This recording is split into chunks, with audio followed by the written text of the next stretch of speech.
Hello guys, so in this video I'm going to talk about the proof of the area limit for the trapezoid rule.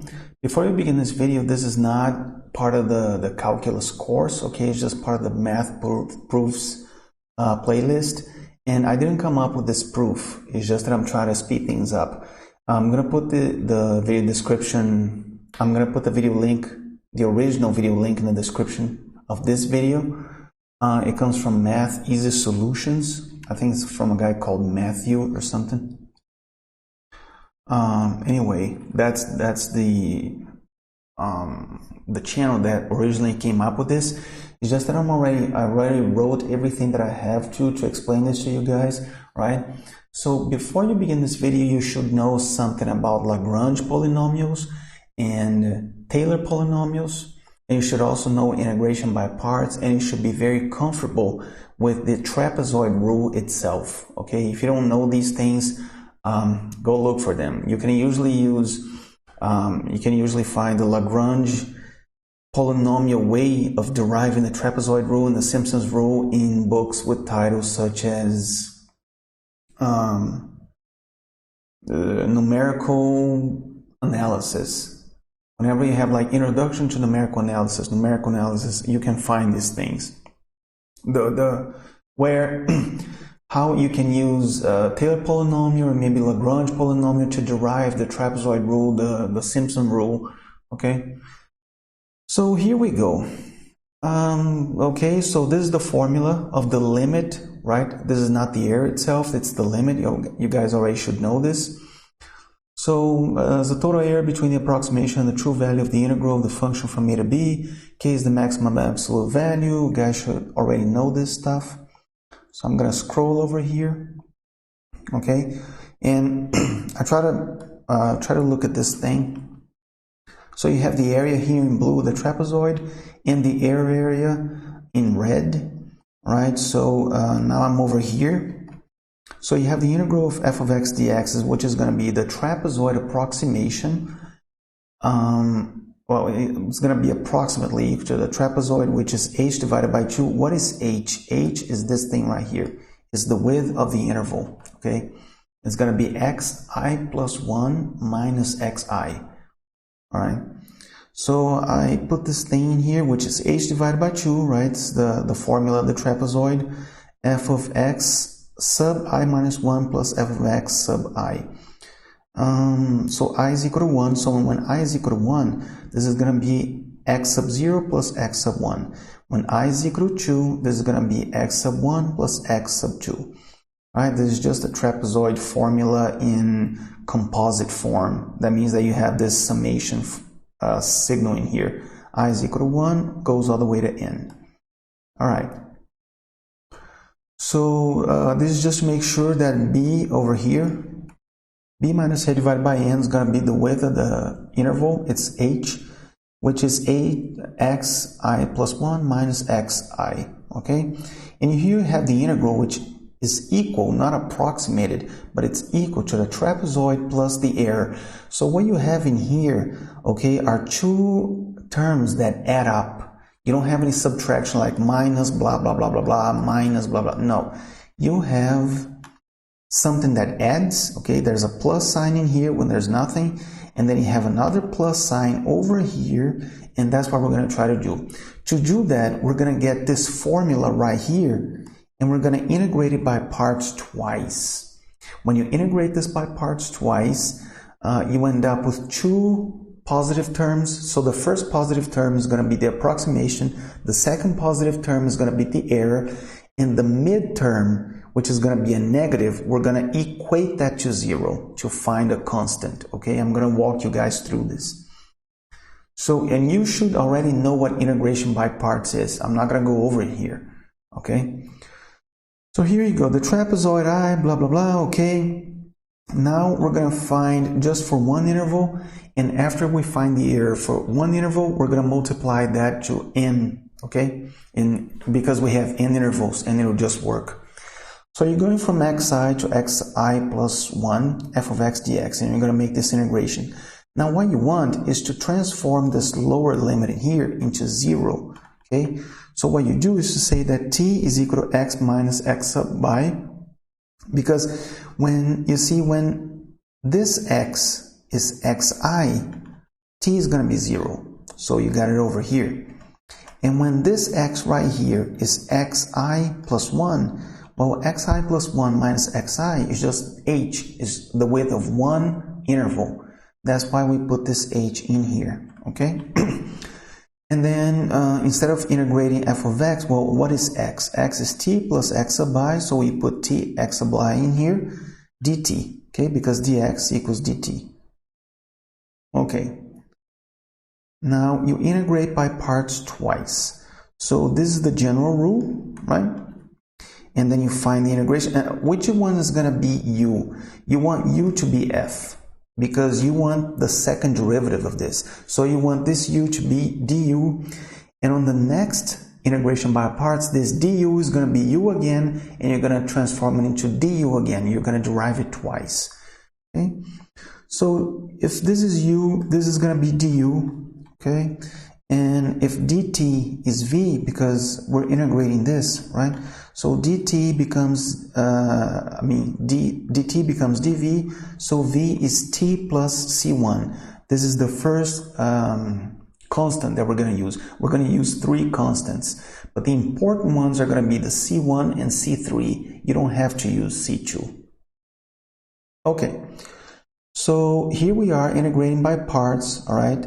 You have this thing here, which is going to be, this is the first uv, okay?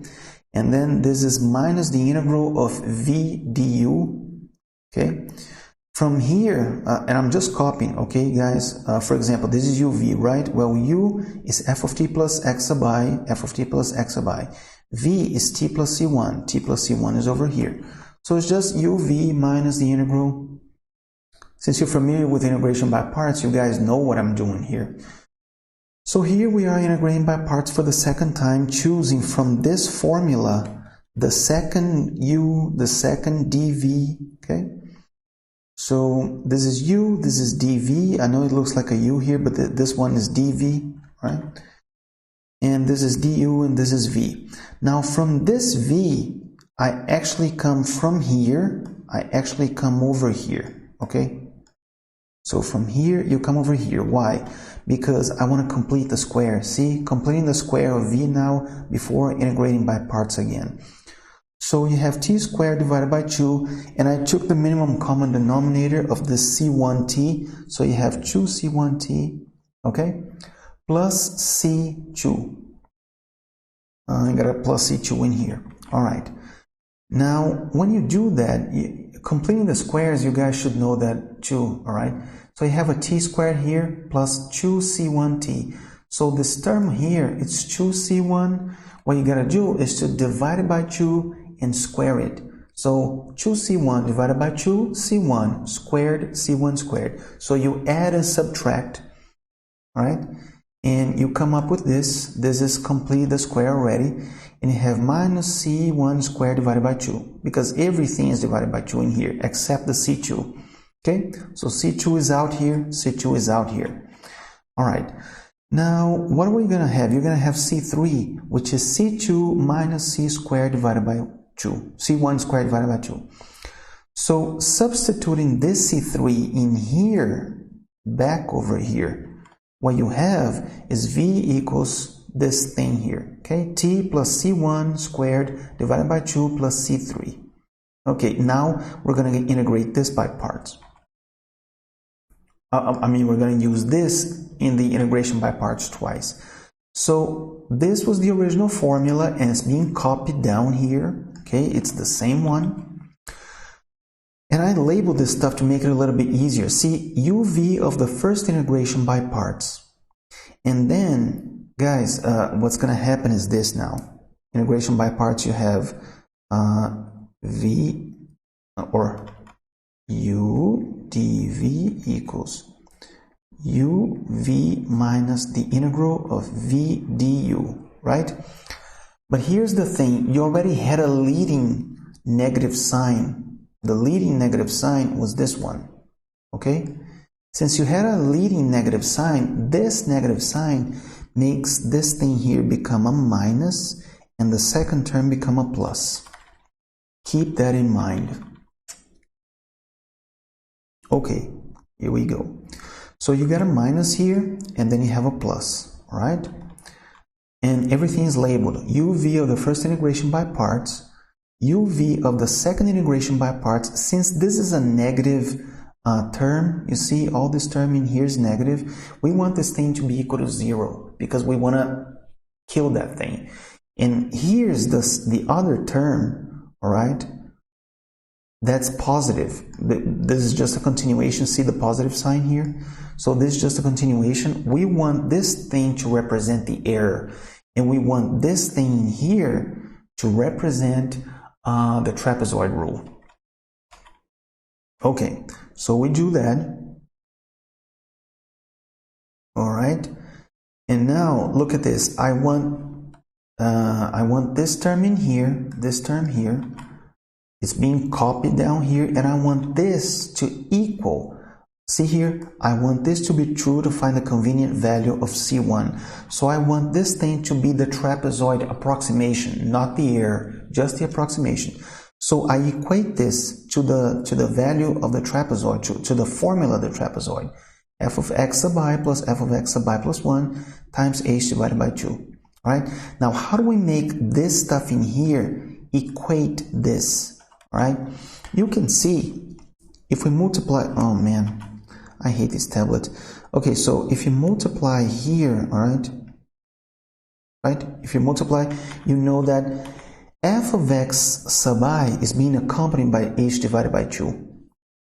Now, there's one thing here that, well, you see, we gotta expand this stuff, right? We gotta replace this h in this t and in this t and then we have to replace this 0 in the t's again. So that's what I did over here in this part. Okay. Now get this, and this thing needs to equate this formula. So what is accompanying f of x sub I? This thing here, it's h divided by 2 because it's going to multiply. Well, you have a c here accompanying f of x sub I, but there's a negative sign in here. Okay, how do we make this positive? We make c1 equals minus h divided by 2. If you do that, these things are gonna work out. Okay, here you have f of h plus x sub I. Well, h plus x sub I is just x sub I plus 1 because it's plus the delta x, right? The delta x is the h. So, and there's something else too. If this is minus h divided by 2, well, h minus h divided by 2, this thing here is going to become h divided by 2, accompany f of x I plus 1. And guess what? Here you have an h divided by 2 multiplying the f of x I sub 1. Okay, so if you plug in to C1, if you make C1 equals minus h divided by 2, this equation is going to equate this equation. It'll work out. Now we know the value of C1. It's minus h divided by 2. All right. Now we keep going. Okay.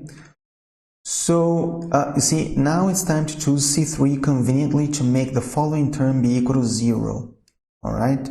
Now, what is this thing here? This thing is the UV part of the second integration by parts. See, f prime of t plus x sub I, and here you go, f prime of t plus x sub I, and then you have t plus c1 squared divided by 2 plus 2c3 divided by 2.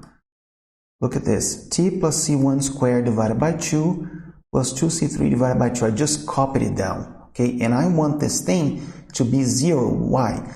I want this to be the approximation, I want this to be 0, and I want this one to be the error. Now, when you make this become 0, you already have the c1, okay? So you're going to be able to find the c3. And that's what I did here. Okay, I just plugged in the value because you got to replace, right, guys? You got to put the h in the t's, and then you have to put the 0 in the t's. This h and this 0. Because this has already been integrated. Okay, so replacing, you get this stuff. You can factor out this term, right? This and this are equal. And then when you do that, you factored it out, right? And now you have this thing here. But look, I already wrote this stuff in here, but just listen to my voice, okay? If I want this thing to be equal to 0 for every x, because what are you going to have? You're going to have, when you sum it up, okay, you want the f of x1 minus f of x0 to be 0. And you want the f of x2 minus the f prime of x1 to be 0. If you want all these things to be 0, the only way that you can do that is by making this become 0. So that's what I did. H squared divided by 8 plus C3 equals 0. That means that C3 equals minus H squared divided by 8. Okay, now we have C1 and C3. Don't worry about the C2. You don't need it. Okay. Therefore, we have the error formula. What is the error formula? It's this one. It's the VDU of the second integration by parts. It depends on C1 here and on C3 here. And we have that. Okay, now we have both. Okay, so now we're going to plug this in here. Okay, I plugged in,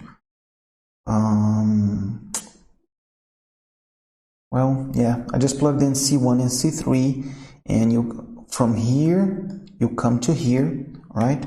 And the second derivative here, I just copied it here. Now, guess what, guys? This is not a formula to find the error itself. It's the formula for this interval. We're still talking about just one interval. What we want is to find the limit of the error. So you're going to take the maximum absolute value of the second derivative for that interval. So this thing here, guess what? It's k. Okay, this is k. All right. Now we got rid of this part. And there's something else too. Since this is going to be repeated, the same value of k is going to be repeated for every interval, we can already replace this stuff for nk. You can multiply the n into here. All right? So that is what I did in here. Look, here's the nk.